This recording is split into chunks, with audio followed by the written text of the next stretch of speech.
এই যে দেখেন আমাদের এখানে কত বড় একটা পাওয়ার প্ল্যানের কাজ চলতেছে।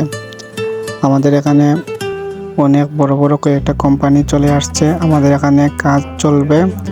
যে যেখান থেকে পারেন এখানে আসতে পারেন, আসার পরে কাজ করতে পারেন। অত্যন্ত সুযোগ সুবিধা খুব ভালো হবে। খুবই ভালো একটা প্রকল্প নিয়ে কাজ চলতেছে এখানে। সবাই আসেন, তাহলে দেখবেন এখানে কাজ করতে পারেন। এখানে তো আমি বাইরে থেকে ভিডিওটা করছি, এই জন্য স্পষ্টভাবে দেখাইতে পারতেছি না। আমি সাইকেলের মধ্যে, এই জন্য আমি বাইরে থেকে এই ভিডিওটা করছি। আর একটু সামনে গেলেই দেখতে পারবেন আর একটি নতুন প্রকল্পের কাজ শুরু হয়েছে। কাজটা এখনো সম্পূর্ণ হয় নাই। যখন হয়ে যাবে তখন দেখবেন যে এখানে আমাদের মানুষের কাজ করার মতো লোকের অনেক অভাব হয়ে যাবে। এই যে দেখেন, দেখছেন।